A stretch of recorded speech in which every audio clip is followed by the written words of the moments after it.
नमस्कार, आप देख रहे हैं सत्य हिंदी का शाम 6 बजे का बुलेटिन और मैं हूं आपके साथ नूर। सीजेपी ने सरकार पर विश्वासघात का आरोप लगाते हुए जंतर मंतर पर दोबारा आंदोलन की चेतावनी दी है। उधर यूपी राजस्थान के स्कूलों में वीडियोग्राफी बैन का मामला सुप्रीम कोर्ट पहुंच चुका है। इस बीच स्मृति ईरानी ने राहुल गांधी से 33% महिला आरक्षण का समर्थन करने की अपील की है। इन्हीं खबरों पर इस बुलेटिन में बात करेंगे, लेकिन उससे पहले सुर्खियां। सीजेपी का सरकार पर वादाखिलाफी का आरोप, जंतर मंतर पर फिर आंदोलन की चेतावनी दी। यूपी राजस्थान के स्कूल में वीडियोग्राफी बैन का मामला सुप्रीम कोर्ट पहुंचा। स्मृति ईरानी का राहुल गांधी से अनुरोध, बोली 33% महिला आरक्षण का समर्थन करें। आरजेडी के आधिकारिक पेज पर आपत्तिजनक वीडियो का आरोप, तेजस्वी के खिलाफ शिकायत दर्ज। राहुल गांधी का बैटमैन अवतार, कांग्रेस मुख्यालय के बाहर लगे पोस्टरों ने खींचा ध्यान। कॉकरोच जनता पार्टी ने सरकार पर विश्वासघात का आरोप लगाया है। सीजेपी ने कहा कि सरकार ने छात्रों से किए पूरे वादे नहीं किए तो जंतर मंतर पर दोबारा आंदोलन किया जाएगा। सीजेपी का कहना है कि सरकार ने शांतिपूर्ण आंदोलन खत्म कराने के लिए कुछ वादे किए थे, लेकिन सड़कें खाली होने के बाद अब उन्हीं वादों से पीछे हटने की कोशिश की जा रही है। युवाओं से किए गए वादों को पूरी तरह से निभाया जाना चाहिए। संगठन ने सरकार पर वादाखिलाफी का आरोप लगाते हुए कहा कि वह छात्रों की आवाज़ को दबने नहीं देगा। सीजेपी के मुताबिक छात्र प्रदर्शनकारियों के खिलाफ एफआईआर दर्ज वापस लेने की मांग पर कई बार कोर्ट के सामने रखी गई। इसके बावजूद सरकार ने अभी तक एफआईआर रद्द करने से जुड़ी सूची उपलब्ध नहीं कराई है। उत्तर प्रदेश और राजस्थान के स्कूलों में बाहरी लोगों की एंट्री और वीडियोग्राफी पर रोक लगाने का मामला अब सुप्रीम कोर्ट पहुंच चुका है। वकील नरेंद्र मिश्रा की ओर से सुप्रीम कोर्ट में याचिका दाखिल कर सर्कुलर रद्द करने की मांग की गई है। इस याचिका में केंद्र सरकार और सभी राज्यों को पक्षकार बनाया गया है। याचिका में कहा गया है कि राज्य सरकारों का यह आदेश संविधान के मौलिक अधिकारों का उल्लंघन करता है। दरअसल 16 अगस्त को राजस्थान शिक्षा विभाग की ओर से सरकारी स्कूलों में बाहरी लोगों, जिसमें मीडिया कर्मी भी शामिल हैं, के प्रवेश को नियंत्रित करने के लिए नई गाइडलाइन जारी की गई थी। इन निर्देशों के तहत छात्रों या स्कूल की गतिविधियों से जुड़ी photography, videography, interview, audio recording और लाइव स्ट्रीमिंग के लिए स्कूल के प्रिंसिपल या संस्थान के प्रमुख से पहले परमिशन लेनी होगी। पुणे में कांग्रेस नेता राहुल गांधी के छात्रों की गूंज कार्यक्रम को लेकर बीजेपी की राष्ट्रीय महासचिव स्मृति ईरानी ने तंज कसा है। स्मृति ईरानी ने कहा कि प्रधानमंत्री नरेंद्र मोदी ने देश में महिलाओं के लिए 33% आरक्षण का कानून पास किया है। इससे महिलाएं संसद में अपनी भागीदारी बढ़ा सकेगी और देश की संसद की गरिमा को और मजबूत कर सकेगी। स्मृति ईरानी ने कांग्रेस मुख्यालय में वंदे मातरम के गायन को लेकर भी सवाल उठाया। उन्होंने कहा कि वंदे मातरम की जिन पंक्तियों को कांग्रेस मुख्यालय में रोका गया था, उनमें देवी दुर्गा का जिक्र है। सुनिए स्मृति ईरानी का ये बयान। वंदे मातरम में भी जिन पंक्तियों को कांग्रेस मुख्यालय में रोका गया, उन पंक्तियों में मां दुर्गा का उल्लेख है। जिस दुर्गा स्वरूपा को हम शक्ति के केंद्र की दृष्टि से उपासना करते हैं, उस दुर्गा मां का जय घोष, वंदे मातरम का पूरा मंचन, पूरा गायन कांग्रेस मुख्यालय में हो, ताकि महिलाओं के प्रति जो उन्होंने रुचि और रुझान दिखाया है, उसको वो कांग्रेस मुख्यालय और संसद में प्रधानमंत्री मोदी के 33% महिला आरक्षण बिल को त्वरित रूप से लागू करने के संकल्प के माध्यम से, जो उन्होंने कहा कल अपने कार्यक्रम में, कांग्रेस के नेता अपने शब्दों को आकार दे सकते हैं। नरेंद्र मोदी के इस संकल्प को अपना सहयोग दे सकते हैं। आरजेडी के फेसबुक पेज पर कथित तौर पर आपत्तिजनक वीडियो पोस्ट किए जाने को लेकर बीजेपी ने तेजस्वी यादव के खिलाफ शिकायत दर्ज कराई है।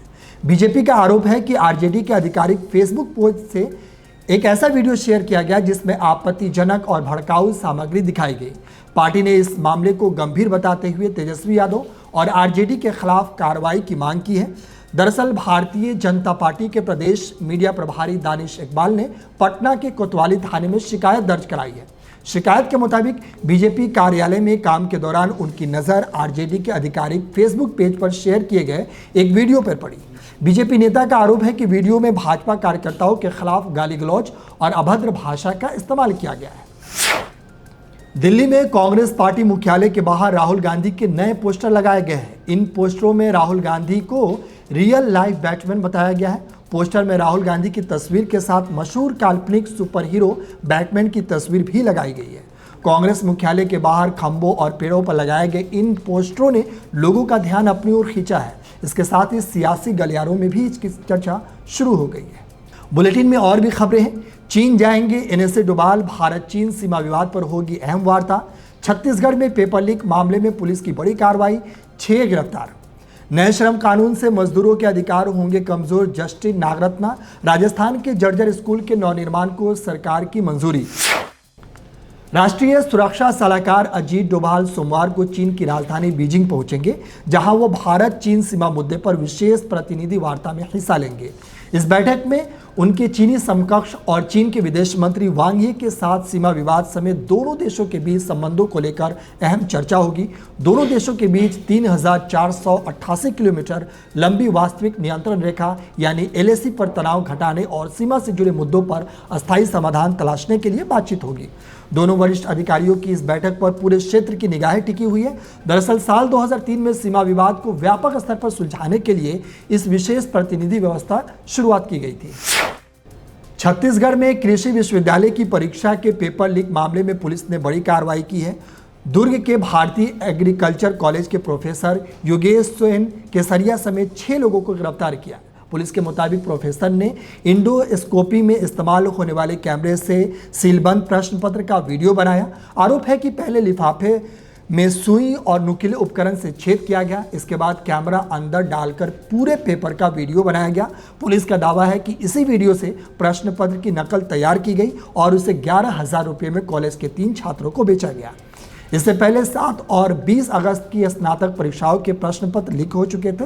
इसके बाद विश्वविद्यालय से जुड़े 28 कृषि कॉलेजों की परीक्षाएं रद्द की गई थी।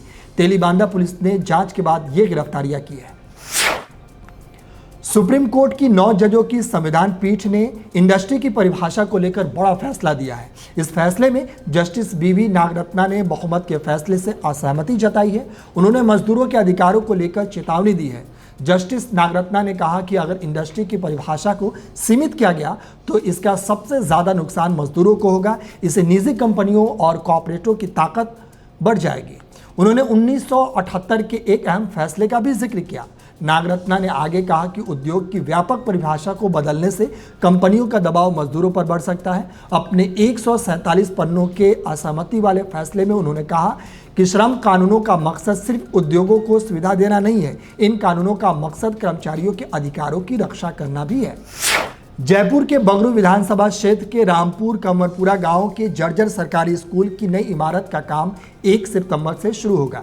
सीएमओ कार्यालय के मुताबिक स्कूल की नई बिल्डिंग के लिए 18 लाख रुपए मंजूर किए गए हैं। इनमें 6 लाख रुपए विधायक कोष से और 12 लाख रुपए डीएमएफटी से दिए जाएंगे। दरअसल इसी स्कूल की खराब हालत को लेकर कॉकरोच जनता पार्टी सवाल उठाई थी।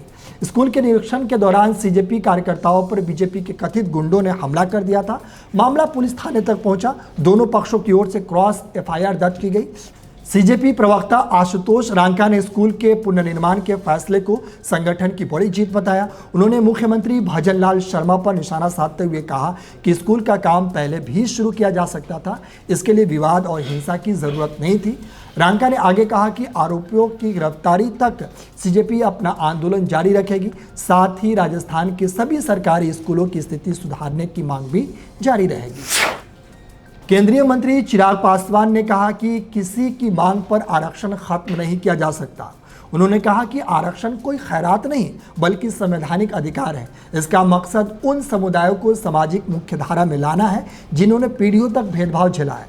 चिराग पासवान ने जंतर मंतर पर आरक्षण खत्म करने की मांग को लेकर चल रहे प्रदर्शन पर कहा कि हर मुद्दे का समाधान बातचीत से निकाला जा सकता है। उन्होंने कहा कि प्रदर्शनकारियों से चर्चा कर आरक्षण की जरूरत और उसके उद्देश्यों को समझाया जा सकता है। उन्होंने ये भी कहा कि समाज में भेदभाव आज भी मौजूद है, इसलिए सामाजिक भेद न्याय पर चर्चा जरूरी है। इस बुलेटिन में बस इतना ही। बाकी ऐसे ही तमाम छोटी और बड़ी खबरों के लिए हमारे साथ जुड़े रहिए और देखते रहिए सत्य Hindi.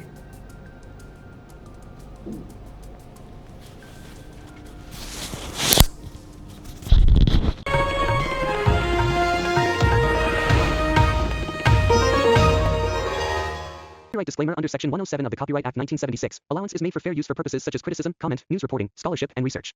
Fair use is a use permitted by copyright statute that might otherwise be infringing.